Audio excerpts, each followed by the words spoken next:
Hello again, everybody. This is Mr. Everything, and I am coming back at you with some IL-2 Flying Circus. Yeah, this is the World War I version of IL-2.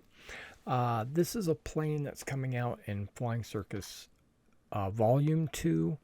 It's the Fokker D8. It's a mono wing. Now, here's some of the modifications you can get. You can get the collimator sights, the day sight, the night sight. You can get a gun sight. You can get this anemometer. You can get an inclinometer, inclinometer, I guess, but it's incline meter. You can get a cockpit light. Yay, you can get a cockpit light pretty much everywhere. So you can go with either 1,000 rounds or 500 rounds. We're going to go stick with 1,000 rounds, of course. I'd like to show you off that there are a variety of different paint schemes. That one's pretty cool. That one's cool as well. Yeah, Rolf, Wenzel. Yeah, check it out.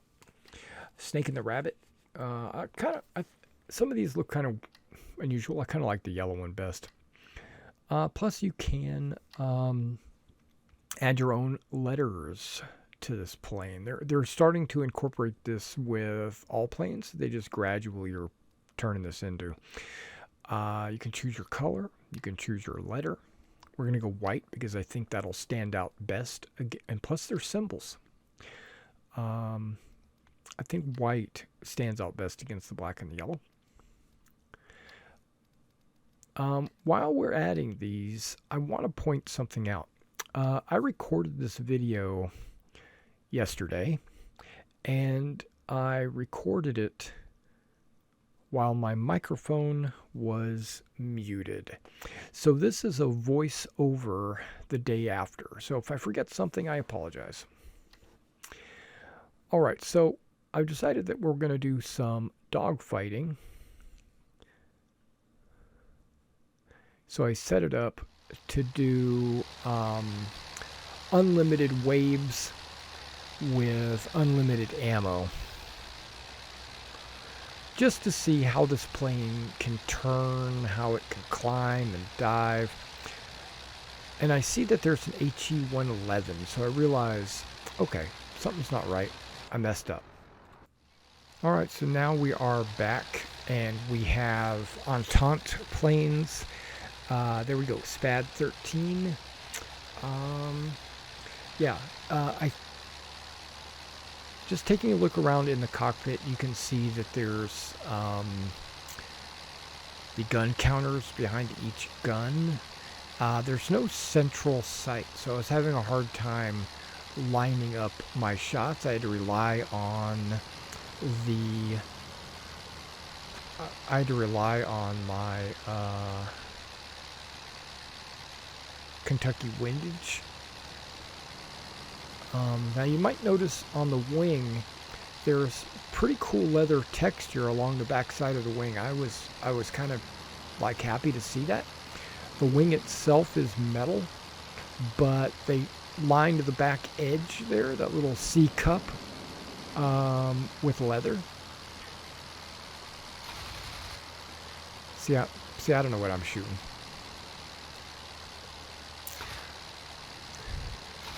This plane is fairly, what's the word I'm looking for? It rolls pretty quickly, and it seems like it's a pretty stable gun platform.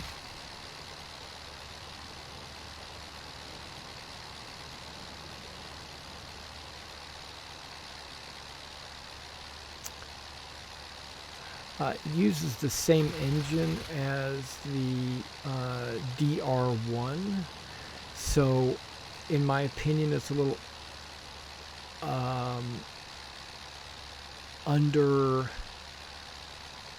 underpowered for carrying a metal wing and 2 machine guns. I'm just going to watch this SPAD spiral in. Kerplow. All right. Let's see what shows up next. A dolphin. Yeah. I made a comment that you didn't get to hear because I was muted. But I made a comment earlier about how I think the dolphin looks like a Sopwith camel, but with a very short tail. So the fuselage is very short, making it look very stubby, or the wings look extra wide. I guess, see, take a look at that. Looks like a wide-winged camel or a very short-tailed camel. This depends on how you want to look at it.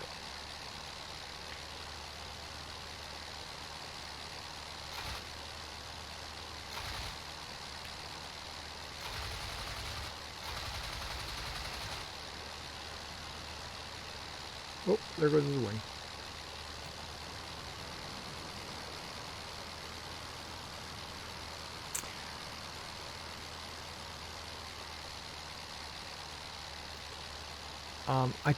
I noticed that the yoke that this thing uses, the throttle is built into the left side of the yoke, so you can see the throttle like going forwards and backwards. I don't know if you can see that, but later you will be able to see that in the second half of this video. In the second half of this video, we're going to take off and land.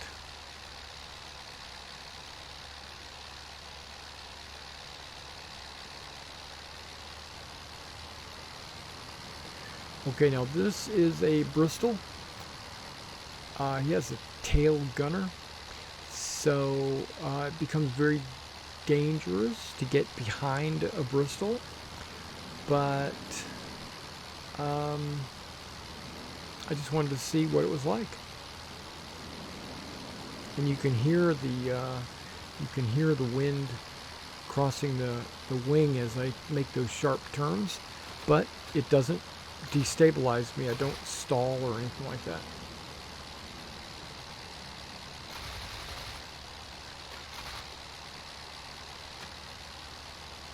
Taking hits from the tail gunner, and there you go.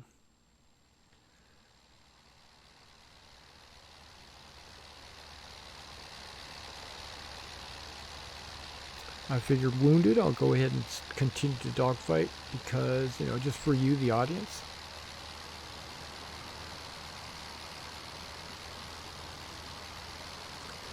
But I'm struggling. I'm having a hard time maneuvering. So I think I just give up. And I say, hey, let's take a look at this plane and see what it looks like.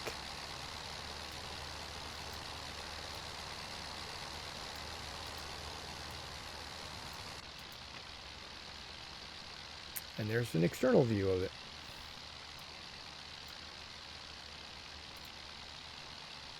It's a nice looking plane.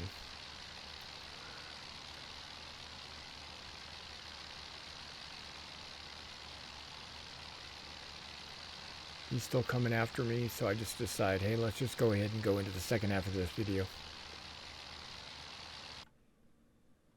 Alright, so we are back. We're on the airfield, and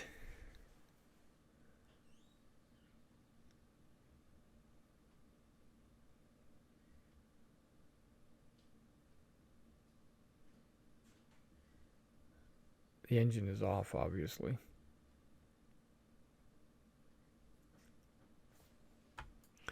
Alright, and we're starting it up. And I'm just giving you a view of the cockpit here. You got the seat, you got the compass right there. You've got the yoke with the throttle on the left side. Like I was saying, the little handle on the left side is the yoke.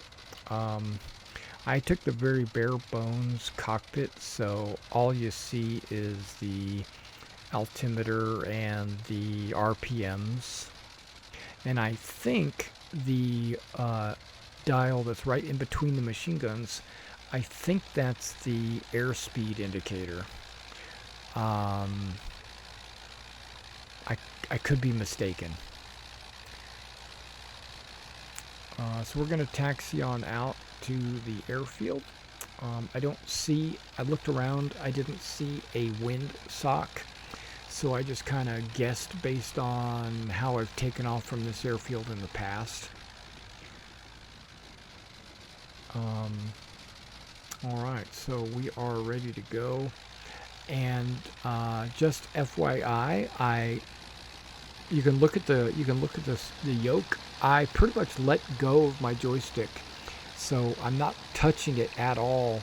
I'm just holding onto the throttle, and I'm just letting it take off on its own, basically. Now I'm controlling the stick, but before I wasn't. And this thing pretty much doesn't have a pull to the left, and you can see the throttle moving up and down right there. Alright, so now what we're going to do is we're going to follow a road up until we find a vehicle convoy, and then I'm going to shoot at the vehicle convoy.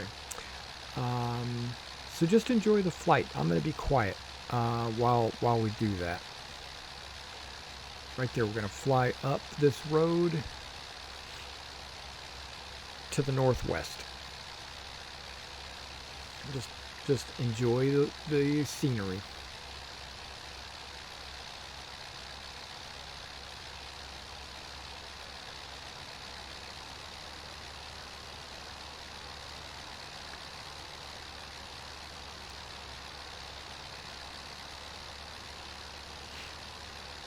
Now, I was saying something about how I really like Flying Circus and how the map looks really good. The models of the aircraft look very good, and this one's no exception. It's a good. They did a good job with it, but they really need to, and they are going to, because in Volume 2 they're adding the career mode, and that's where I was looking at the leather of the wing. But yeah, they're going to be adding a career mode in Volume 2, and I can't wait for that, because I currently, right now, I actually prefer to fly Rise of Flight, and the reason why I fly Rise of Flight, for two reasons. One is they have a career mode, so you can actually progress, your pilot can gain experience and things like that, where right now in IL-2 your pilot, you cannot do that with Flying Circus, but in Volume 2 you are going to be able to do that. You're going to be able to develop a career and go on pre-generated missions, and that'll all be really cool, hopefully. The second reason why I fly Rise of Flight majority right now is because of the early war planes. I like flying the Sopwith Pup. I like flying the Albatross 2. I like flying the Newport 17, you know, and these are not available in Flying Circus. They only fly the late war planes, you know, Albatross 5, DR1, the Camel, the Dolphin, the Spad 13. You know, I'm looking forward to some early war stuff. So unfortunately, I'm not getting that, but at least I'm getting the career mode. I like the mechanics and the flight mechanics and the damage and all that from Flying Circus. But the downside is there's no early war and there's no career. But at least they're going to correct the career. Okay, I was like, I'm not sure what this gauge is, but I think this is RPMs. And I think the gauge to my right is altimeter. So I'm not sure. I don't read German.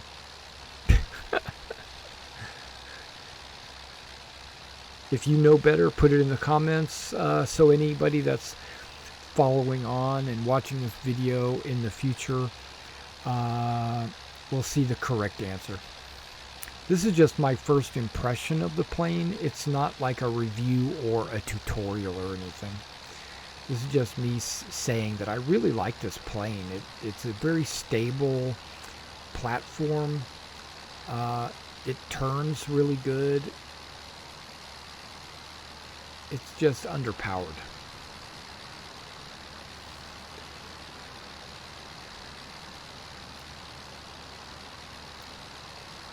All right, now I had a hard time locating these trucks because I went up and down this road a number of times. So what I decided to do was turn on icons just so I could find them so we could get some shooting going on.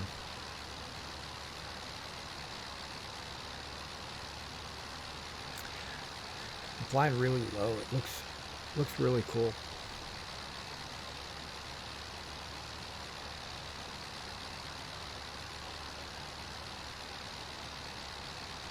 Now I don't know if you see that, but in the bottom left-hand corner where you see the trees, they kind of pixelate when they enter that left quadrant of my vision. I wonder if they do that in the right quadrant. They are. They're doing that. Once they get past the strut, look at that. They turn pixelated. Okay, I don't know if you can see that. Okay, right now they're not doing it. That's good. Yeah. Yeah. I don't know if that's steam going by and it's causing it to be like a mirage or something. But it looks like it's got like a checkerboard pattern on top of it. You see that? See that around? I don't know if you can see that on the trees. Huh. I'm gonna have to rewatch this once I render this and upload it. I'm gonna have to see if I actually see that. Okay, that's a weird effect, and if it is, then maybe that's something we need to report to the IL-2 team to see if they can get that fixed up.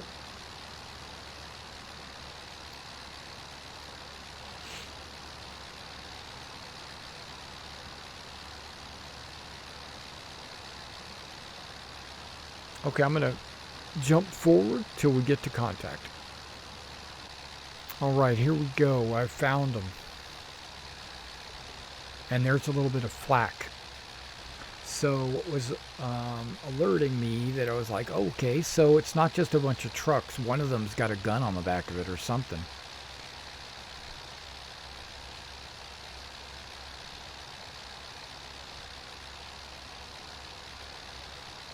All right, you see him on the road there?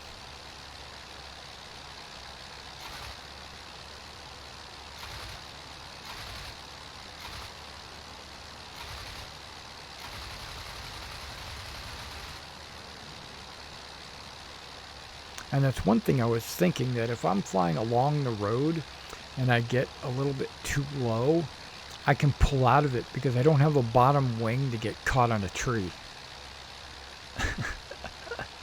So I have to get below the tree level. I also thought flying up and down the road might be the best way. Like if I had rockets or bombs, that's the way to do it. But since I'm just using a machine gun, I guess I could come at them from the side. I don't know if that is preferable or not, but I figured, you know, what the hell? We'll give it a shot.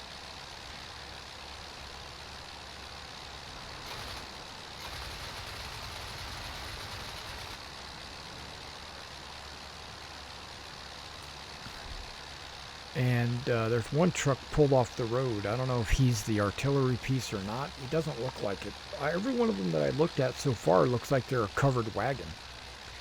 You know, a standard deuce and a half style truck. Opel Blitz, deuce and a half. CWT-15 or whatever they are in World War I.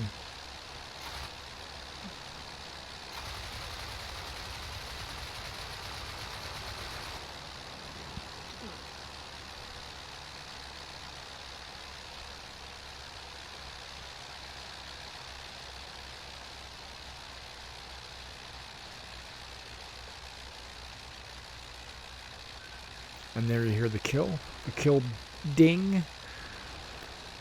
So I figured, okay, let's go after a different truck. Maybe the one that pulled off the road.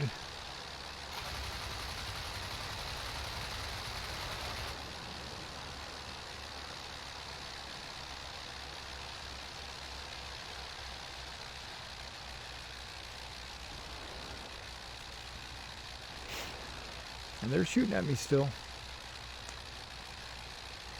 I don't know where these shots are coming from.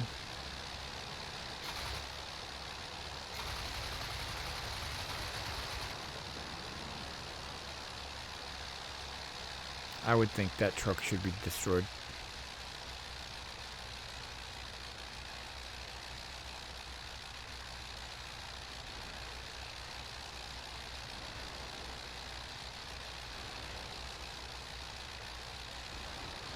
And then I'm like, oh, I lost control. Oh, no. And then there I am. I'm dead. All right. So then I realized I was not talking to you. Then I was muted. So then I come back here in just a second. Wow. I was muted that whole time. Okay. Yeah, that was unfortunate. I'm sorry I was muted. I'm not going to fly it again. That it's a stable platform. When you saw me go up and down and strafe, there was it rolls very good left and right. It doesn't pull back very good on the stick. So like when I'm pulling back on the stick, the elevators don't respond. It doesn't give me a good lift or dive from the elevator. But that might be just because I'm going slow, or maybe it's designed that way. But it does roll really good. And it's a pretty stable platform. And carries 1,000 rounds. I think that's a pretty good amount. I think that's pretty standard. And I think you need a sight, because I don't like guns that you have to guess where your bullets are going. Other than that, I give it high marks. I look forward to Flying Corps Part 2 coming out, Flying Circus Volume 2, because I really look forward to the career mode. But I really wish, honestly, they would do early war planes instead of all late war planes. That's just me, though. I wish they'd go back in time. Yeah, I fly other flight sims, and they concentrate on late war or post war, and it's just not my bag. I like the early war stuff. That's just me. All right, well, thank you. I think I'm going to go run off and start a career with the Typhoon just to see how that plays out. All right, I'll catch you next time.